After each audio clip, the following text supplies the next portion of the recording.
জগন্নাথ দেবের সাথে কি নবগ্রহের কোনো সম্পর্ক আছে? অবশ্যই আছে।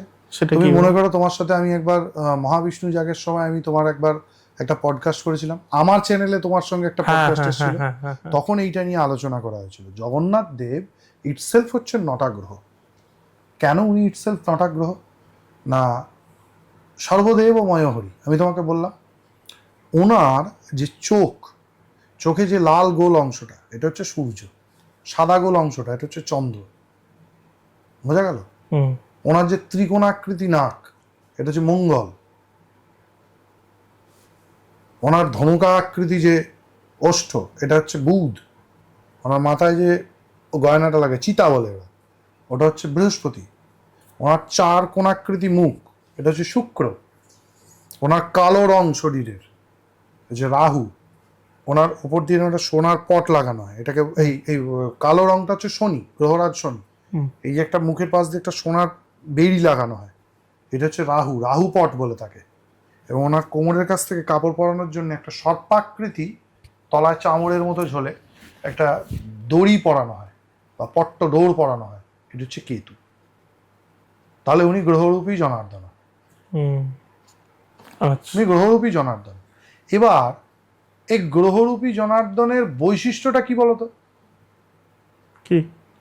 উনি যে জগন্নাথ এটা প্রুভ করতে গেলে ওনার শরীরে 9টা গ্রহ লাগবে। কেন? তুমি রয়েছো কোথায়? তোমার অবস্থান কোথায়? পৃথিবীতে। পৃথিবীর অবস্থান কোথায়? মহাবিশ্বে। মহাবিশ্বের অবস্থান কিসে? সৌরমণ্ডলের মধ্যে। তাহলে সূর্য, চন্দ্র, মঙ্গল, বুধ, বৃহস্পতি, শুক্র, শনি, রাহু, কেতু যদি নাও ধরি, ইউরেনাস, নেপচুন, প্লুটো তো আছে।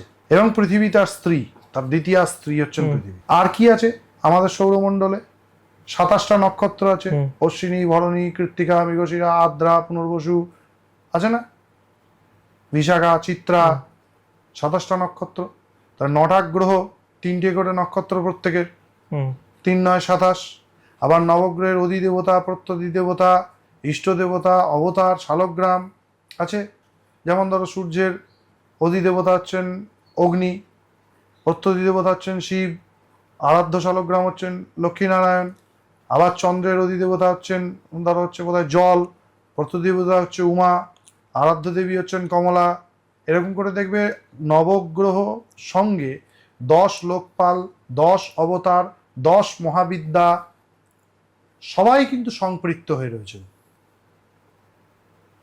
এই যে মিলন, এই মিলনের মহা সমন্বয়তে দেখবে যত মূল দেবতা রয়েছে, ইন্দ্র, অগ্নি, যম, নৈঋত, বরুণ, বায়ু, কুবের, ঈশান, ব্রহ্মা, অনন্ত, আবার কালী, তারা, ত্রিপুরা, ভুবনেশ্বরী, ছিন্নমস্তা, ধূমাবতী, বগলা, মাতঙ্গী, কমলা, নবগ্রহের যে আরাধ্য দেবীরা।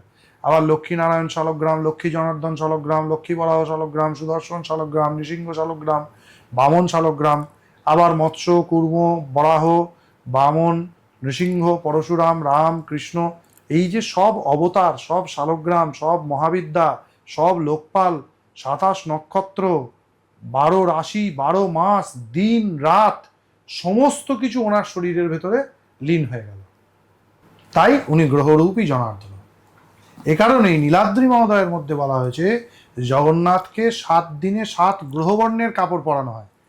ভারতে একমাত্র বোধহয় পুরী একটাই পীঠ যেখানে কালো কাপড় পরানো হয় বিষ্ণুকে। কোনো পীঠে দেখ বিষ্ণুকে কালো কাপড় পরানোর খুব একটা বিধান কোথাও নেই। আচ্ছা। দ্বারকাতেও পরানো হয়, নীল কাপড় পরানো হয়, কালো খুব একটা দেখি না। হতে পারে দ্বারকাতে সোমবার পিঙ্ক রং পরানো হয়, পুরীতে সাদা, সোম আর শুক্র, আর হচ্ছে মঙ্গলবার লাল, বুধবার সবুজ, বৃহস্পতিবার হলুদ, শুক্রবার সাদা, আবার শনিবার হচ্ছে কালো। এই কাপড় ওনাকে পরানো হয়। কেন? উনি গ্রহরূপী জনার্দন। যারা জগন্নাথের সেবা করে তাদের গ্রহদোষ প্রশমিত হয়ে যায়, যা থাকে তার 10 ভাগের 1 ভাগ। আচ্ছা। কারণ বাকিটা কর্মফল, ওটা ভগবান কাটাবে না, ভগবান পাশে দাঁড়াবে, কাটিয়ে দেবে না পুরো। শ্রী শ্রী মা সারদা দেবী বলতেন, দৈবের অনুগ্রহ হইলে যদি তলোয়ারে গর্দান যাওয়ার থাকে তাহলে বাবা ঘাড়ে ছুঁচ ফুটবে, ছুঁচটা ফুটবে, ওটা কেউ কোনো ভগবান রক্ষা করবে না, ওটা কর্মফল। এই হচ্ছে ভগবান জগন্নাথ, গ্রহের সাথে ওনার সম্পর্ক। আর জগন্নাথ দেবকে সর্বদেবতাময় বলা হয় কেন? এই কারণেই জগন্নাথ দেবকে সর্বদেবতাময় বলা হয়। যেহেতু তার রূপে যেহেতু সর্বদেবতা। তার রূপের মধ্যে সমস্ত দেবতা চলে এলো। হুম, 10 লোকপাল, 10 অবতার, 10 মহাবিদ্যা সব ওনার ভেতরে চলে এলো। আচ্ছা। এরকমই বিভিন্ন আরও ক্লিপস পাওয়ার জন্য, আরও বিষয়ে জানার জন্য আমাদের এই চ্যানেল ইউটিএস ক্লিপসকে অবশ্যই সাবস্ক্রাইব করুন।